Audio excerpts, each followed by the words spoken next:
You scratch the paint. This is a series that is a complete rewrite of the Star Trek franchise. It's a collaboration with Lore Runner, and these videos are meant to run in tandem with uploads that he is doing. After watching this video, go check out Lore Runner's channel and let me know your thoughts on the entire process. With that out of the way, let's take a look at how Lore Runner and I would rewrite all of Star Trek and have it actually make sense.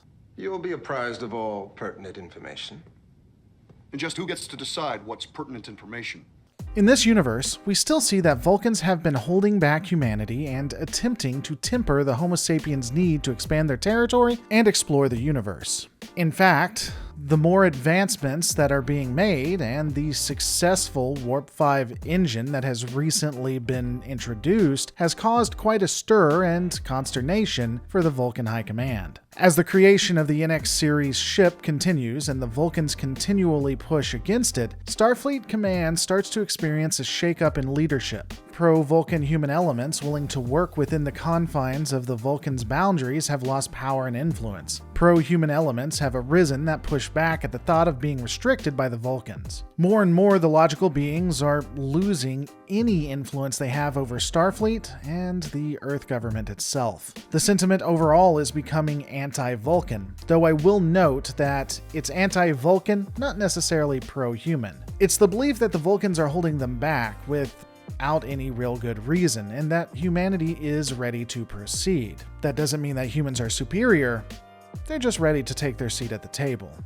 Ambassador, with all due respect, we have a right to know what's going on here. During this period, the rise of Admiral Forrest would forever change the course of human and Vulcan history. One of the most powerful admirals in Starfleet at the time, the man chooses a friend that he is well connected with and on a first-name basis to take command of the NX-01 Enterprise, the first successful Warp 5 ship to be launched. The name of that man is, of course, Jonathan Archer. Archer is the son of a key engineer to the Warp 5 design itself, as well as a decorated officer. He had worked as a test pilot for various technologies that, well, were being tested. Jonathan graciously accepts this offer, though there are some that find it problematic. One concern, both for Vulcans and even some within Starfleet, is Archer's lack of command experience. Who the captain of the first Warp 5 capable ship is, well, it's very critical. This person will have first contact interactions and have to deal with other events that will impact what happens to Earth, and even the Vulcans. Even more concerning is that Admiral Forrest is justifying the need to put Archer in immediately due to a tragedy that has recently occurred. Recently, Starfleet has received reports of the destruction of a Vulcan ship, the Kobayashi Maru. The ship's destruction was near enough to Earth to justify the use of the Warp 5 vessel. Vulcans wouldn't be able to get there in the time that the Enterprise could, so it makes more sense to send the Enterprise. The Vulcans balk at the fact that an Earth vessel would be sent to investigate something that happened to their ship and fight Admiral Forrest on the topic. The Admiral insists that Enterprise should be the ship to respond. This discussion gets pretty tense, and the Vulcans ultimately lose the fight. Volatile? You have no idea how much I'm restraining myself from knocking you on your ass. We've been waiting for nearly a century, Ambassador. This seems as good a time as any to get started. Listen to me, you're making a mistake! When your logic doesn't work, you raise your voice? That said, they do insist on an envoy being placed on the Enterprise. T'Pol is given the role of science officer on the vessel, but, thanks to the politics, effectively also works as the executive officer. Annoyed being forced to take a Vulcan onto his ship, Archer handpicks most of the rest of the crew. The man reaches out to Travis Mayweather as his pilot. Mayweather, originally resistant to joining Starfleet, ultimately decides to become a part of the crew after learning how much the position will pay. While it's not immediately known what his need for money is, Travis seems more focused on the benefits of being in Starfleet than that of adventure and exploration. This isn't necessarily surprising given his background, the fact that he used to be a pilot and worked with his family that had traveled space as traders long before the NX-01 was even in the blueprint stages. Additionally, Archer reaches out to his best friend Charles Tucker, or Trip.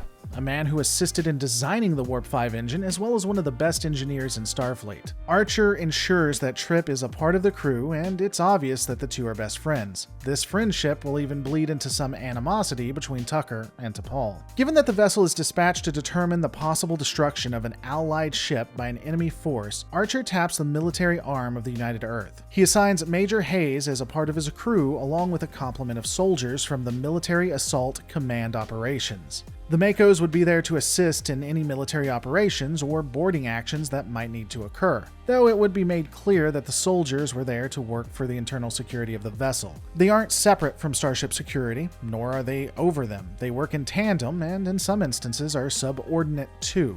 Archer's last pick is Hoshi Sato, a premier diplomat and linguist. Her ability to interpret languages that she has never heard before will be vital in any attempts at communication. Her abilities as a diplomat can also not be understated. The other two officers that are assigned on the Enterprise are done so by Starfleet Command. The first is Dr. Kiera Vine, a well-known and respected doctor who will be the chief medical officer of the vessel. While she is well known as of late, her popularity is somewhat recent. The scientist is respected on Earth and has recently been given several awards for her various works in biology. The other individual is Malcolm Reed. Along with being a Navy man and military officer, Reed has had extensive experience with experimental weapons. Stationed as the Chief Tactical and Weapons Officer, Starfleet is confident that he will be a useful addition.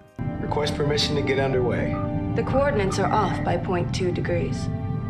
Thank you. Let's go.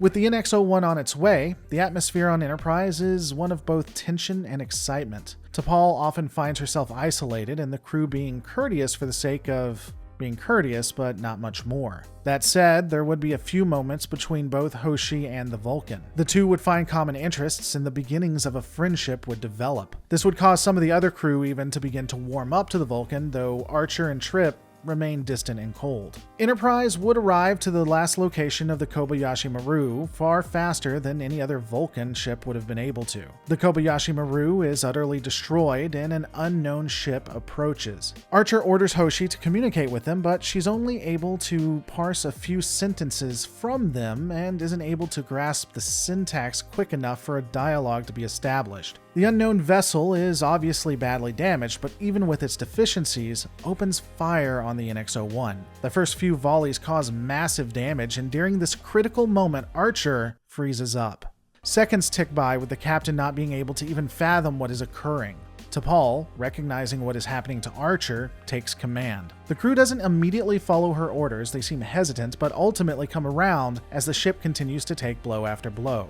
With her guidance, Enterprise outmaneuvers the enemy ship and is able to get away from the vessel, making it harder for them to get hit. She orders the use of the grappling hook to capture the vessel and is able to keep the enemy in a position where it cannot hit the Enterprise. With the vessel now at a disadvantage, she orders that the vessel be disabled. With the immediate issue over, Archer regains his wits and is brought aside by T'Pol. The Vulcan graciously yields back command to the officer, but offers some advice. She begins working with him on what it means to be a commander. A plan to board the enemy vessel with the Makos to find out what the hell is going on is in the works as the ship experiences a warp core breach. Travis attempts to get far enough away as to not get hit, but the Enterprise would take further extensive damage.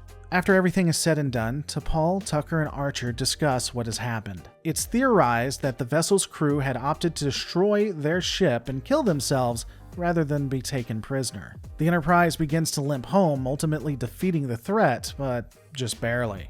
While this is a success, it would be a black eye for both Captain Archer and Admiral Forrest. The incident would be classified, with some pieces possibly not even getting to the Vulcans. The sad truth was, the Enterprise was no match for the enemy, and had that vessel not been damaged, then the Enterprise would have lost no contest. Additionally, Archer's inability to command his crew under a stressful situation showed him that command is more than just having knowledge. While he wouldn't admit it, without T'Pol, the Enterprise wouldn't be returning at all.